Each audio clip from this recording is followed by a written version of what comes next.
Well, hello there. In this video, I'd like to tell you about one of the single most important positive changes I've made to my life for myself. I'd like to tell you how it is I get to sleep. And the reason I'd like to tell you this is that for years, I basically used to dread going to bed because for me that meant looking at the ceiling, getting frustrated, getting more frustrated, and then waking up in the morning absolutely shattered, just to repeat their process for the rest of the week, and the weekend, and the week after that. Well, for me, those days are gone. I really look forward to going to bed now, and it's great. And it has had so many positive consequences for my life. It really, really has. And it's for this reason that I'd like to pass this information on, and hopefully it could be useful to people like you. So for me, going to sleep involves what I call two sets of movements, primary movements and secondary movements. And in this video right now, I'm going to tell you about the primary movements. And in the next video, we'll talk about the secondary movements, and we'll put the lot together. And in the final video, we'll talk about problems people have, frequently asked questions, and so on. So let's get going. I'm sure you know about or of people for whom falling asleep is absolutely effortless. Basically, their head hits the pillow and they're gone. And I'm really envious of people like that, really, really jealous. But the truth is, I'm not like that. And I'm here to tell you that you're not like that. I mean, you wouldn't be watching this video, I assume, unless you weren't like that. So you're different. And you say different how? Well, different how in that you've got to train your body to sleep. It's not effortless. Just like somebody has to train their body to lift weights or to run or to cycle or whatever it is, you've got to train your body to go to sleep. What do you mean by that, you might be asking? Well, it's pretty clear that your body isn't understanding the signals you're giving it. It's not interpreting them as signals for you to go to sleep.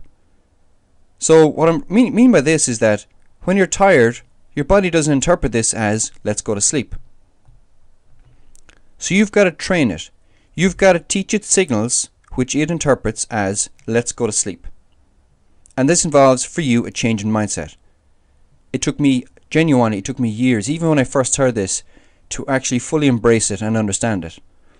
I had to change my own mindset that just because I'm tired doesn't mean I'm going to fall asleep. I had to give my body other signals which went, you know what, I've seen these signals before, this means I should go to sleep. And I'm here to tell you that with a small amount of effort, you can look forward to being asleep within 15 minutes of going to bed. Now, for me, in reality, 5 minutes is about the amount of time it takes for me to go to sleep these days. On a bad night, it might take me 15, maybe 20 minutes. But it's something consistent. I can consistently look forward to being asleep fairly rapidly.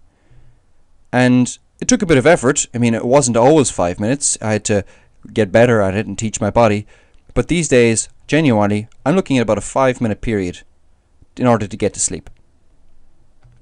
I mean, it's so quick these days that sometimes I genuinely purposely extend it so that I can process things or do a bit of thinking. Sometimes it's so quick that I really need to do that.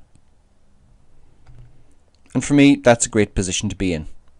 So, what are the primary movements? After this change of mindset, what are the primary movements? Well, I hope you can excuse my stick pen, but the three primary movements are illustrated in front of you. So, first of all, let's say we take a period of 15 minutes in order to get to sleep, just for round numbers. This would mean that for the first 5 minutes, you're lying on your back with your hands above your head. Now, for me, I don't recommend putting a pillow underneath your head when you're on your back. For some reason, certainly with me, there's an issue with that and just the alignment with my spine. So when I'm on my back, I have no pillow. Strangely enough, I actually put the pillow on top of my head, but anyway, look, that's neither here nor there. So what I'm saying is, lie on your back for, let's say, 5 minutes and put your hands above your head. There are other secondary movements which we do during those 5 minutes, but we'll talk about those in the next video. After those 5 minutes, I mean roughly now, we put our hands down at our side. Okay, so you go from having your hands above your head to having your hands down by your side. And once again, you wait for 5 minutes. So basically step 1 and step 2 are basically the same, but the arms are in a different position. And then we go to step 3. And step 3 is sleep time. This is my favorite part. For me, I have to lie on my left side. There's something about my right side in that my arms start to go dead. Maybe there must be a restriction in the flow of blood, but for me the left side is perfect. And what I recommend is as follows. You roll onto your left side, let's say, and you bend your knees both up together, kind of like the fetal position. I mean, if you want, you can have them almost, 90 degrees, but if that's not very comfortable, that's fine. But have your knees slightly bent, maybe together. They don't necessarily need to be rigidly together. And your hands, well, you put them wherever is comfortable. And this is important because I really, really, really recommend using pillows. So this is part of the change of mindset. Some people like one pillow, and I recommend strongly that if you're not one of these people for whom sleep is effortless, you need to embrace pillows.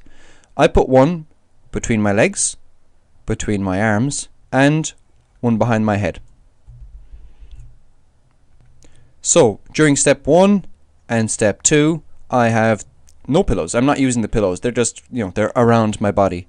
And then for step 3, I roll over. I put a pillow between my knees, essentially, one between my arms, which I kind of hug, and one behind my head.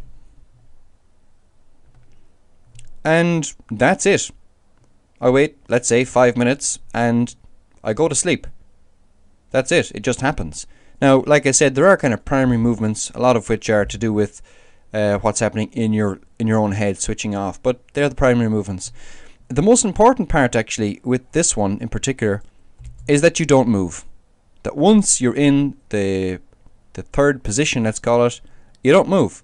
You don't go scratching or whatever it is. And you've got to really resist that temptation. And I'll tell you later why you do that.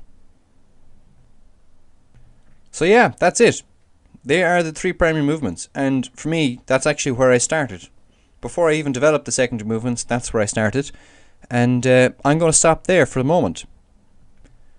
So my parting comment is that if you're going to embrace this way of falling asleep, you have to embrace doing these movements religiously, not moving when you're doing the movements themselves, as in when you're lying on your back, for example, that you're not moving your hands around and itching and scratching and moving them and whatever it is, that you're nice and still and nice and relaxed. But also that you don't expect them to work the first time round, because by definition that isn't how you train something. You don't expect that after one session of a bench press that you can bench press your own weight. That's just not what happens. So if you're convinced that you can train your body to sleep, well then you should be convinced that a consistent application of these movements over a period of time, and I'm talking maybe a week or 2, and you'll have taught your body how to sleep. So, thanks for watching. I hope you are interested enough to move on to the next video, and enjoy your day.